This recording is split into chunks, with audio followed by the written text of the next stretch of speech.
Праграма «Школьны музей перамогі» – гэта праект пра сумленную працу настаўнікаў і вучняў, якія разам захоўваюць памяць аб айчыннай вайне і яе героях. Гэта гісторыя пра гісторыю і пра тое, як музей ствараецца дзецьмі для дзяцей і застаецца месцам іх творчасці, выхавання і адукацыі. 36 гадоў запар на базе сярэдняй школы нумар 2 горада Заслаўля дзейнічае Народны музей баявой славы. Музей і школа носяць імя свайго земляка, легендарнага генерала савецкай арміі Михаила Путейка. По той причине, что Михаил Константинович всегда стремился вести своих бойцов вперед к победе, никогда не прятался за спинами солдат и стремился быть на передовой, не страшась огня противника, имел контузию и ранения, воины дивизии дали своему командиру прозвищу «Генерал вперед». Амаль уся музейная экспазіцыя прысвечана баявому шляху Михаила Константиновича і подзвігам 254-й стралковай дывізіі. Сёння ў фондзе музея налічваецца больш за 2000 экспанатаў. У экспазіцыі шмат фотаздымкаў, асабістых пісем, дакументаў Михаила Константиновича.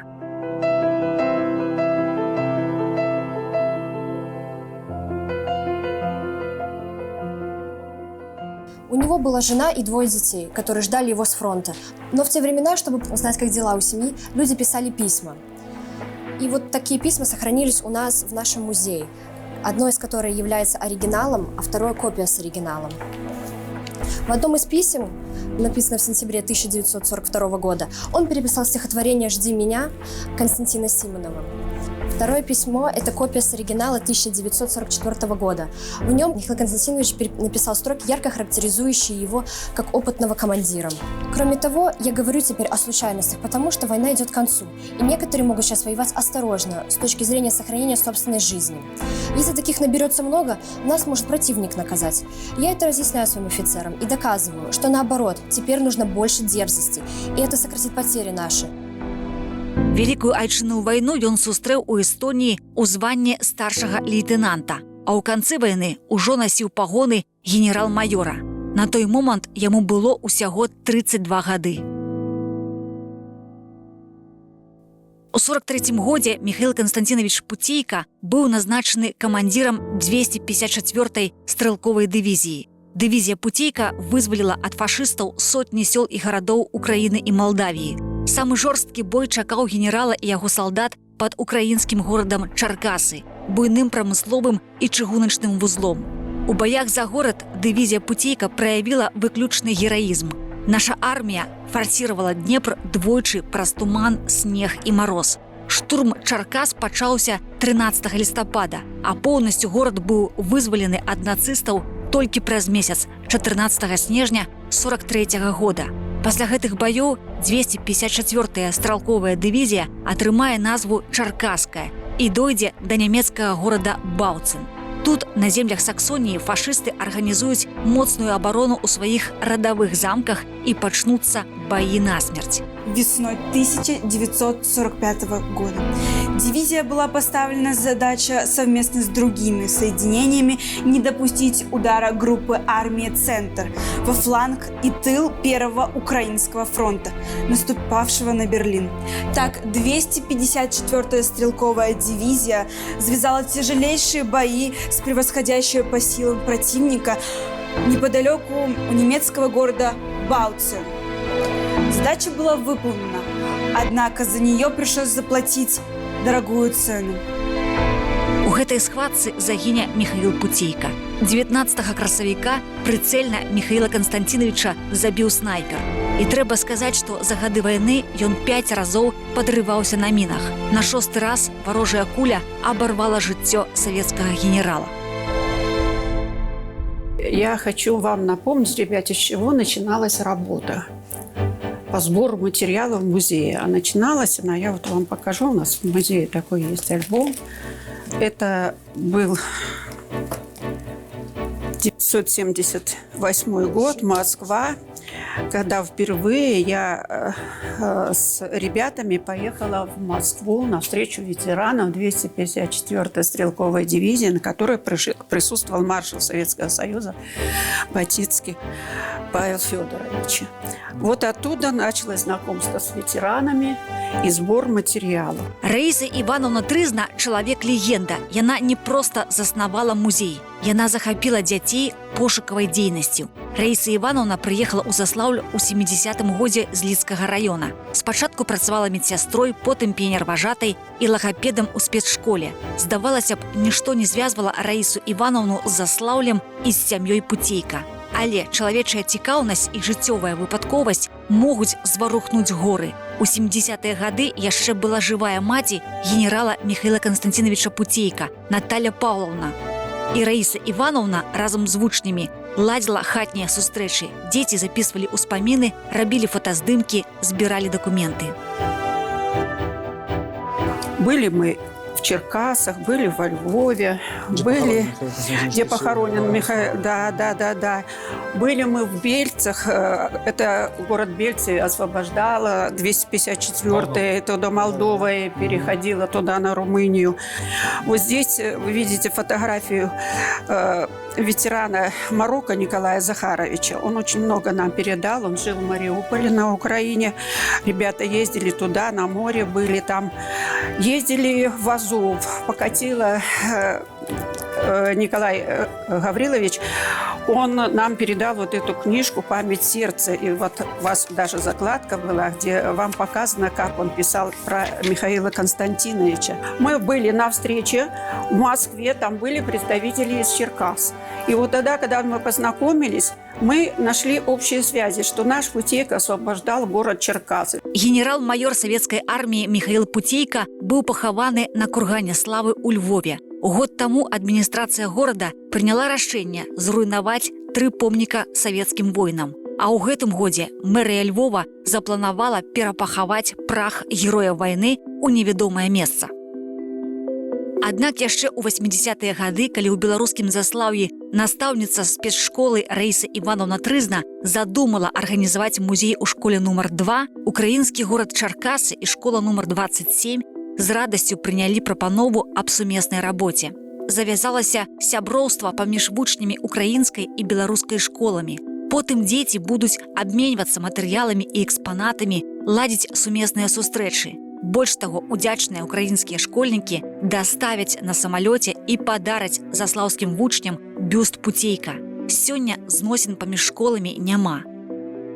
Когда мы были в Черкасах до этого, то нас автор, который создавал этот бюст, он приглашал сюда, в мастерскую, чтобы мы подтвердили, что он похож, и что вот та фотография, которую мы передали, по ней он ей делали. Ребята везли ее в самолете, везли отсюда тут с машиной. И, в общем, бюст этот они привезли к нам в музей. Постоянно на все встречи с черкасчанами, они у нас были очень много, потому что мы дружили около 30 лет. И дело в том, что всю семью Путейка, все, и с нами постоянно еще ездили, в первую очередь Саша Путейка, это сын Михаила Константиновича. Он известный художник, и он оформлял нам вот этот музей. Немцы, захватив территорию Минского района, стали устанавливать здесь свои порядки. В их распоряжении также оказался детский дом деревни Семково, который оккупанты решили сохранить. Но не из гуманизма, а с тем, чтобы брать у детей кровь для своих раненых солдат и ставить на детях медицинские опыты. Калі чырвоная армія набліжалася да Мінска, немцы хутка пачалі замятаць сляды сваіх злачынств. Выхаванцаў дзіцячага дома ў Сёмкава яны вырашылі атруціць газам. Аднак партызаны брыгады «Штурмавая» выратавалі дзяцей. Зімой яны заблакіравалі дарогі да фашысцкіх гарнізонаў і з-пад самага носа фашыстаў вывезлі 274 хлопчыка і дзяўчынкі. У экспазіцыі школьнага музея можна ўбачыць малюнкі сёмкаўскіх дзяцей, якія яны рабілі падчас свайго палону. Освобождение далось с большим напряжением сил, потерями не только среди бойцов Красной Армии, но и среди мирного населения. Так, например, Ваня Гринкевич.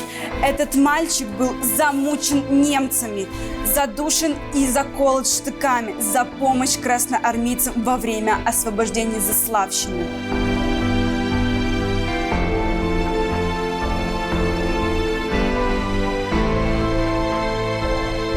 Летом 1941 года на территории Заславля появилась Заславская гетто, куда сгоняли евреев Заславля и его окрестностей.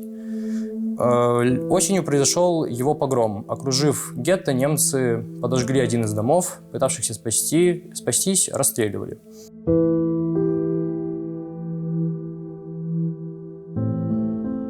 Хочу немножко дополнить своей историей, поделиться с тобой. Можете представить, во время войны, когда гнали евреев уже на расстрел, маленькая девочка выскочила из колонны, из этой всей, и забежала в дом вот, к моей бабушке. Она маленькая тоже была девочка, ей 12 лет было на тот момент.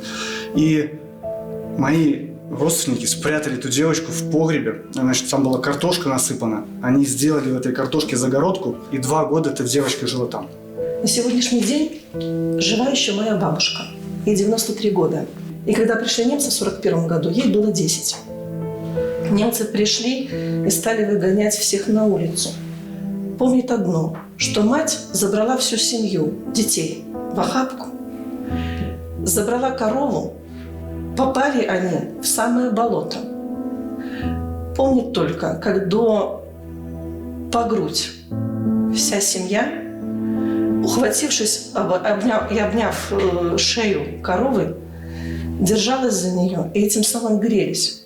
На горизонте было видно, как горят дворы. 1,5 месяца они прожили в лесу, пока немцы не ушли с деревни. Единственное, за что благодарна. Благодарна корове, которая своим парным молоком выходила всю семью.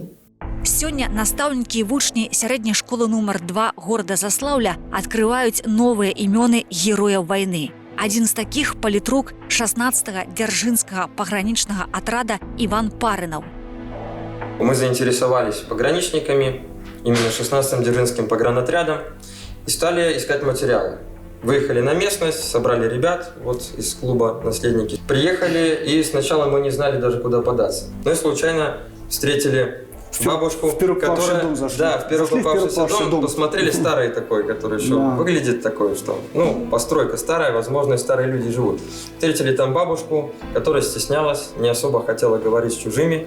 И потом оказалось, что она помнит о пограничниках, о событиях Великой Отечественной войны, но помнит мало, потому что она во время войны еще была совсем маленькая, но у нее есть старшая сестра, которая живет в деревне Новое Поле. Вот. И уже туда мы решили ехать вместе с Институтом пограничной службы, поскольку были определенные контакты, общий интерес. Поехали, поговорили с Вандой Иосифовной, и вдруг она достает фотографии с Иваном Кирилловичем Париновым, пограничником 16-го Дзержинского погранотряда. Это копии. Это, конечно, фотокопии мы сделали. Это до военного времени фотографии. И оказалось, что это их родственник. Это муж ее сестры. Тут у Заслаўі до войны на старой мяжы дзейнічала пагранічная застава. 25 чэрвеня 41 года у горад прыйшлі немцы. Першую абарону прынялі на сябе пагранічнікі пад камандаваннем лейтенанта Трыгубова. 27 чэрвеня яны занялі пазіцыі на гарадскіх могілках, куды рухаліся нямецкія танкі. Сярод магіл і крыжоў завязаўся бой. Вядома, што пагранічнік Іван Парынаў пагіб пры абароне горада ў той жа дзень. У той жа дзень вечарам не стала і начальніка 5-й заставы лейтенанта Михаіла Трыгубова.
У Беларусі налічваецца 1500 школьных музеяў.